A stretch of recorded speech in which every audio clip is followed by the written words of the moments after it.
आज की ये कहानी एक ऐसे मॉबस्टर के बारे में है जिससे अपने क्रिमिनल करियर में हजारों लाखों इलीगल काम किए, लेकिन वो कभी भी उन कामों की वजह से जेल ही नहीं गया। ये क्रिमिनल और कोई नहीं बल्कि यूनाइटेड स्टेट्स के क्रिमिनल हिस्ट्री का सबसे लॉयल माफिया है और उसका नाम है टॉमी अकार्डो। अकार्डो का जन्म 28 अप्रैल 1906 में शिकागो में हुआ था। उसके पिता का नाम फ्रांसेसो अकार्डो था जो कि एक शू मेकर थे और उसकी मां का नाम मारिया तिलोत्ता अकार्डो था। टॉमी के अलावा उनके 5 और बच्चे थे। छोटी सी उम्र में ही वो टॉमी अकार्डो को लेकर अमेरिका चले आते हैं। 14 साल की उम्र में ही अकार्डो ने अपना स्कूल छोड़ दिया था और पास के इलाकों में आवारागर्दी करने लगा। वो वहां के पूल हॉल्स में जाकर बैठने लगा। उसे वो गेम तो समझ में आ ही गई थी, लेकिन इसके साथ ही वो वहां पर आते जाते हुए क्रिमिनल से भी काफी ज्यादा अट्रैक्ट हो रहा था और इसी तरह से उसकी मुलाकात क्लॉडे मैडॉक्स और टोनी कपेजियो से हो जाती है, जो कि सर्कस कैफे गैंग नाम का एक गैंग चलाते हैं। ये गैंग शहर के पूल हॉल्स में एडल्ट क्रिमिनल ऑर्गेनाइजेशंस के लिए काम करती थी। अकार्डो उस गैंग को ज्वाइन कर लेता है और यहीं से क्राइम की दुनिया में अब उसकी एंट्री हो जाती है। कुछ समय बाद उसकी मुलाकात जैक मैकगर्न से होती है, जिसे लोग मशीन गन के नाम से भी जानते थे। मैकगर्न शिकागो का सबसे खतरनाक हिटमैन था, जो कि अल कैपोन के लिए भी काम करता था। अकार्डो से मुलाकात के बाद वो उसे अपने क्रू में ऐड कर लेता है और वो अल कैपोन का बॉडीगार्ड बन जाता है। अकार्डो माफिया अल कैपोन के लिए बहुत ही ज्यादा लॉयल था। प्रोहिबिशन के दौरान 3 मॉबस्टर्स ने अल कैपोन को बिट्रे कर दिया, जिसके बाद अकार्डो ने बेसबॉल बैट से उन तीनों की इतनी बुरी तरह से पिटाई की और पिटाई करते करते उनकी हत्या कर दी। इसी घटना के बाद अल कैपोन ने अकार्डो को एक दूसरा नाम दिया, जो बैटर्स, और सब उसे इसी नाम से बुलाने लगे थे। अब अल कैपोन अकार्डो को अपना राइट हैंड बना चुका था। वो 2400 घंटे अकार्डो को अपने साथ रखता था। अल कैपोन के ऑर्डर्स पर अकार्डो ने कई मर्डर्स भी किए, जिनमें बड़े बड़े मॉबस्टर्स के नाम भी शामिल हैं।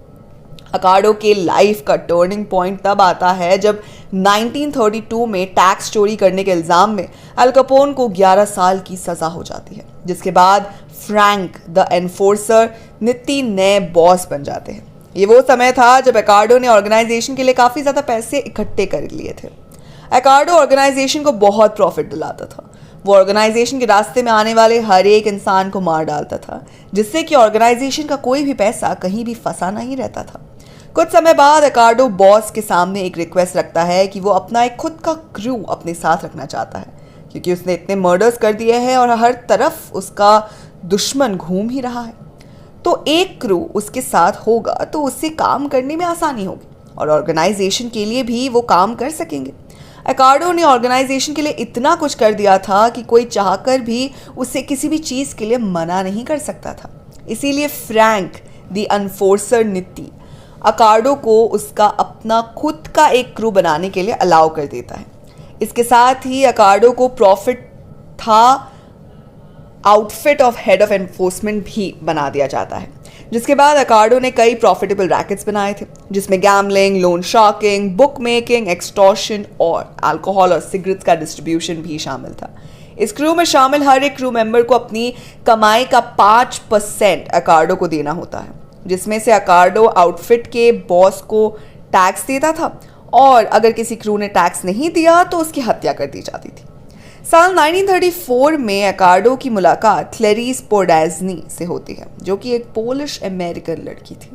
दोनों में पहले दोस्ती होती है और फिर प्यार हो जाता है, जिसके बाद दोनों शादी करने का फैसला करते हैं। अकार्डो अपनी वाइफ को बहुत मानता था। शादी के बाद दोनों की 2 बेटियां होती हैं, लेकिन क्लेरिस पोडाजनी की हमेशा से ही एक बेटे की चाहत थी, इसलिए वो दोनों मिल के 2 बेटे अडॉप्ट करते हैं। अकार्डो आउटफिट के लिए बहुत लॉयल था और ये बात वहाँ के हर मेंबर को पता थी।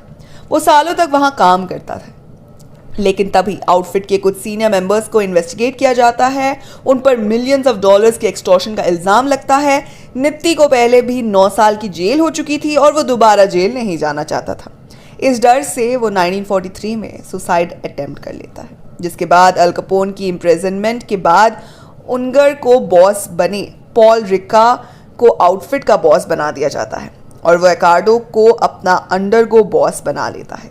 रिका और अकार्डो 30 साल तक साथ मिलकर आउटफिट को चलाते हैं, लेकिन तभी रिका को एक स्कैंडल के चलते 10 साल की सजा हो जाती है और रिकार्डो को आउटफिट का एक्टिंग बॉस बना दिया जाता है।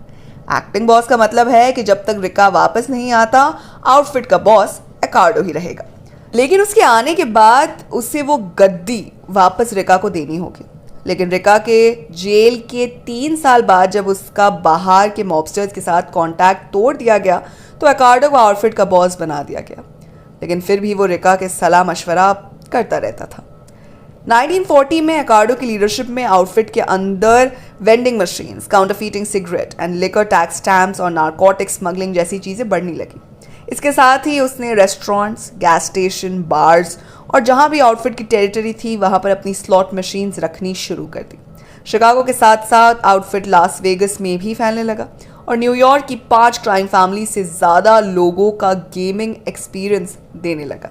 रिकार्डो ने यह तय किया कि लास वेगस के हर एक लीगल कैसीनो में उसकी स्लॉट मशीन होगी। वो इस ऑर्गेनाइजेशन को हर मुमकिन प्रॉफिट्स देने को तैयार रहा। उस समय कांसास और ओक्लाहोमा में अल्कोहल सेल्स पर ऑफिशियल बैन था और उसने इसी का फायदा उठा लिया। वह इलीगली अल्कोहल बेचना शुरू किया। ये वो दौर था जब आउटफिट वेस्टर्न यूनाइटेड स्टेट्स में क्राइम के मामले में डोमिनेंट था।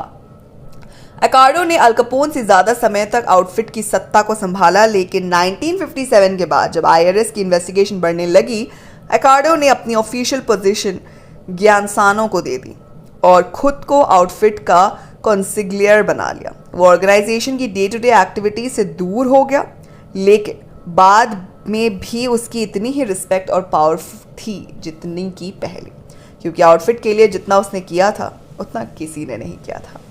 1970 में रिकार्डो ने कैलिफोर्निया में पाम स्प्रिंग्स में अपना एक घर खरीद लिया और अपने परिवार के साथ वहीं रहने लगा। वो आउटफिट के लिए एडवाइजरी का काम करता था, लेकिन इसके अलावा उसने कई लीगल इन्वेस्टमेंट्स भी किए थे, जिसमें commercial office buildings, retail centres, lumber forms, paper factories, hotel car farms, trucking companies, newspaper companies, restaurants और ट्रैवल एजेंसीज भी शामिल थे। रिकार्डो ने अपने जीवन के आखिरी साल बैरिंगटन हिल्स में काटे थे। वो बीमार रहने लगा था, जिसके बाद वो अपनी बेटी और दामाद के साथ वहीं पर रहने लगा था। 22 मई 1922 को रेस्पिरेटरी और हार्ट की समस्या की वजह से एंथनी रिकार्डो की 86 इयर्स में मौत हो जाती है। हजारों क्रिमिनल एक्टिविटीज और क्राइम फैमिली का हिस्सा होने के बावजूद भी एंथनी रिकार्डो ने अपने पूरे क्रिमिनल करियर में केवल एक रात जेल में काटी थी। वो बहुत ही ज्यादा लॉयल, स्मार्ट, इंटेलिजेंट और एक ट्रू क्रिमिनल बिजनेसमैन था। उसने हमेशा आउटफिट ऑर्गेनाइजेशन के लिए ही काम किया और अल कैपोन की गैर मौजूदगी में उसने इस ऑर्गेनाइजेशन को आसमान तक पहुंचा दिया। वो पूरे शहर में इलीगल काम करता था, लेकिन उसके बारे में पुलिस को कभी कोई सबूत ही नहीं मिलता था। स्मगलिंग, एक्सटॉर्शन, ड्रग डीलिंग, उसने अपने करियर में ये सब कुछ किया, लेकिन कभी भी इसकी वजह से उसे जेल नहीं जाना पड़ा। तो दोस्तों, ऐसे ही किसी गैंगस्टर पे KGF 3 की कहानी बेस्ड हो सकती है। तो आप हमें बताइए कि आप KGF 3 के लिए कितने एक्साइटेड हैं। साथ ही अगर आपको वीडियो पसंद आई हो तो इसे लाइक कीजिए, दोस्तों के साथ शेयर कीजिए और फिल्मी दुनिया से जुड़े रहने के लिए सब्सक्राइब कीजिए हमारे चैनल बॉलीग्राड स्टूडियोज।